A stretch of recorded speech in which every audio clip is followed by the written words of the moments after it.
In Knowles, though, to talk about Berkeley, because this is really something else. Knowles!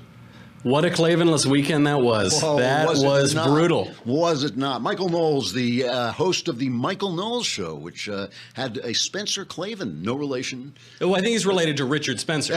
That's with a name, similar name. At least he says there's no relation. I'm not sure.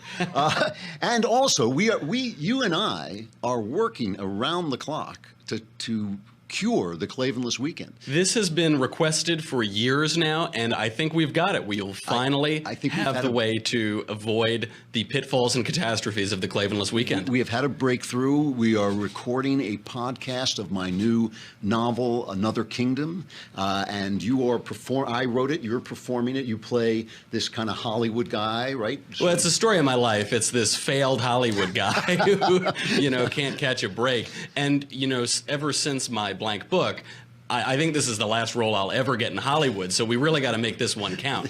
This is an important role for you. But you're actually, I hate to say this on air, and if anyone repeats it, I'll kill them. But you are actually a very fine actor.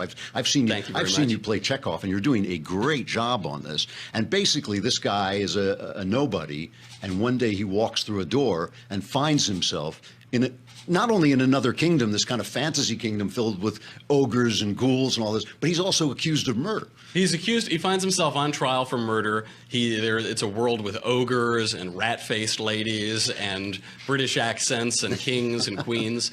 And he's also this schlub from Hollywood, so in this other world, when he goes through the other portal, he's just a reader at a studio in Hollywood. And the question, and I can really attest to the seriousness of this question living here, is which world is more surreal? Which world? That's true. Is coming back to Hollywood really coming back to reality? All right, let's talk about Berkeley. I mean, was there any, what exactly, well, you tell it. What happened over the weekend? So there were these are being conflated, but there were two marches and protests that had been planned by right-wingers. The first one on Saturday in San Francisco was called Patriot Prayer. Patriot Prayer. Oh, that's very threatening. Okay. Yeah, you might as well call it like the Girl Scout bake sale protest. It's as unobjectionable as you can get. And then the other event at Berkeley on Sunday should have been as unobjectionable, and it said no Marxism in America. No to Marxism in America. Now, ANTIFA, the anti-fascists that have been around since the 80s, and they're ironically anti-fascists because they themselves are fascists. Fascists, right, yeah. They sent death threats. I mean, they sent these very violent threats to the organizers, to everybody in the neighborhood, to the police. And so not only on Saturday did the right-wingers cancel their event, but on Sunday too. So there was officially no right-wing protest so either Saturday or Sunday. Got it. Nothing was going. There were only left-wingers in this party. That's right. And now basically nobody showed up on Saturday, and nevertheless there were big left-wing organizers there, but it didn't turn that violent. Sunday in Berkeley, they were not so lucky. There were a handful of right-wingers who showed up, even knowing the event was canceled. They just wanted to engage the counter-protesters, see what was going on. And so the head of the Saturday protest, the Patriot Prayer, Joey Gibson, found himself surrounded by these guys, pepper sprayed immediately. He actually had to run to the cops. Those cops finally protected him there. This is what these guys were chanting. I think we have it on clip 13. No wall, no USA at all. No Trump, no wall, no USA at all. No Trump, no wall, no USA No Trump, no wall, no USA at all. Wow. At least these guys are honest. Yeah, that's true. They're right out there. Mainstream Democrats, they kind of gussy it up in nice language when they want to erase the USA, but these guys are very straightforward. And so the question was, where were the cops? Where were the cops here?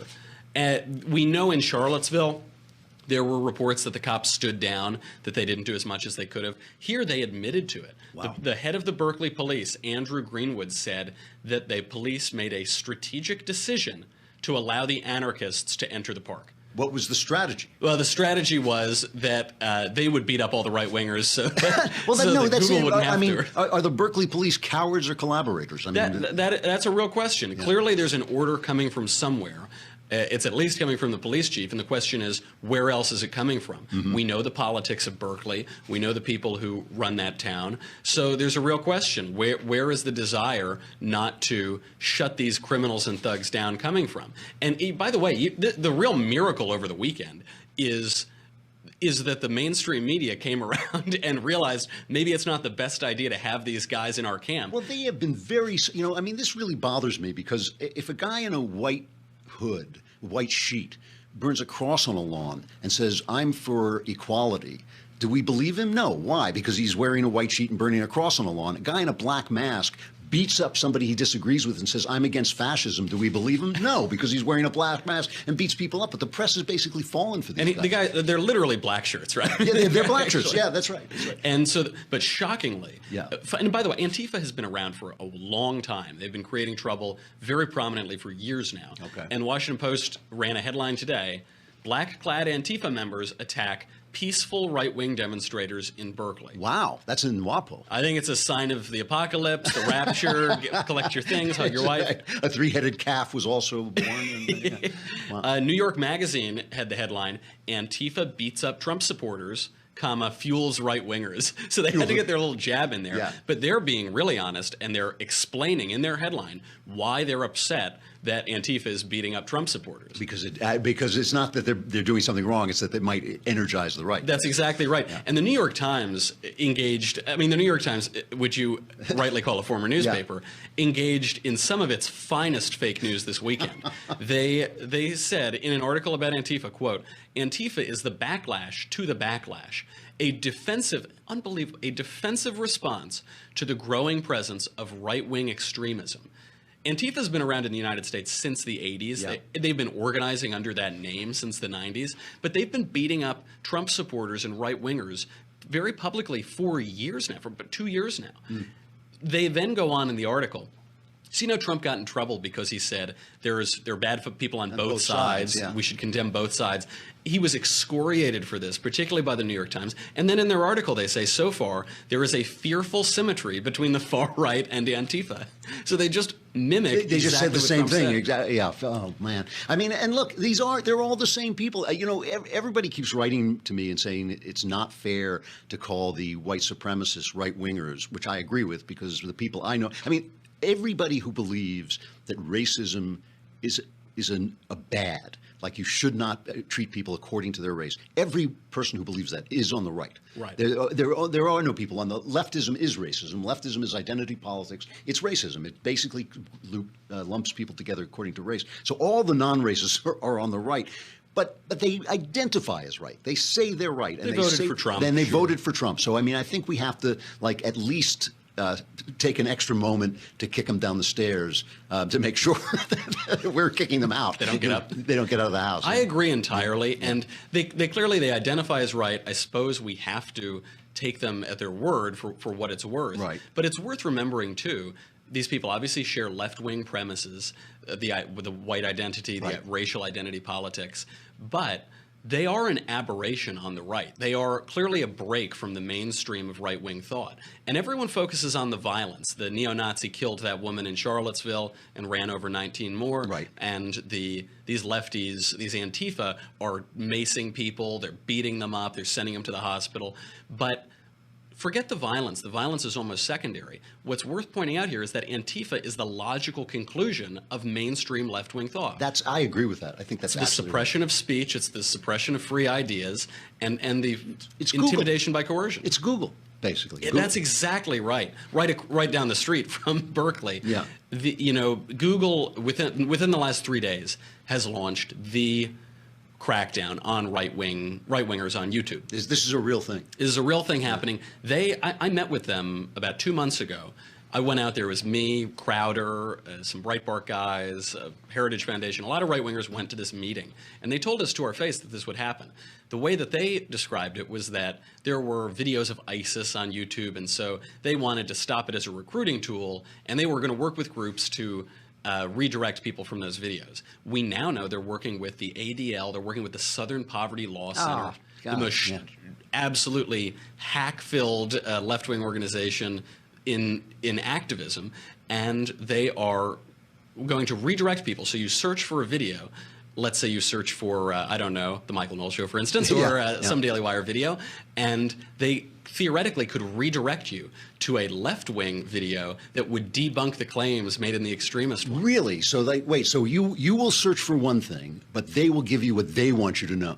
And the question is so Orwellian. So they're going to make it they've already made it difficult to find right-wing videos. Yeah. But Kent Walker, Google's general counsel, said that what they're going to do is try to get rid of, quote, inflammatory religious or supremacist content. Now the question is, what's the religion? What's the content? Yeah, what do we mean by course. supremacism? So for videos that meet that criteria, those criteria rather, they won't be able to run ads or have comments posted. They won't appear in the recommended lists that come up on the side when you watch a YouTube video and kind of leads you down that YouTube rabbit hole. There will be a warning screen that appears before the video plays, and you won't be able to play the video in embedded websites. So if the video is embedded on anywhere else, on Twitter or on your own website, you won't be able to play it. Now, which religion, which supremacist content are we talking about? Yeah. All you need to know is that Dennis Prager's video series on the 10 Commandments has been restricted by YouTube. That is amazing. That is, I mean, Jeff Sessions should respond to this with an anti-monopoly suit. He should really go after them. I'm so hesitant to use the force of the government that way. Yeah. But there isn't any other YouTube, and clearly that's right. They've gone to war with conservatives here. I mean, these guys at this level, this is not business. This is a business with the power of government. I mean, there is nothing wrong. There's never anything wrong. The whole point of government is to stop the mighty from hurting the small. You know, that's the whole. That's their whole role. That's all they have to do. If they can just do that and defend the country, which is the same thing, they've done their job. And I think Google is way out of line. And I wish anybody could be hearing this right now, because obviously this video is going to be blocked so forever. Now, that's right. Now when you search for me, you'll get my mother. You know? Don't listen to that, Barry. All right, Michael Knowles, the host of the excellent Michael Knowles Show, and our new podcast coming in September, I hope, Another Kingdom. Another Kingdom. All right, it's good to see you, Mike. See you, Drew.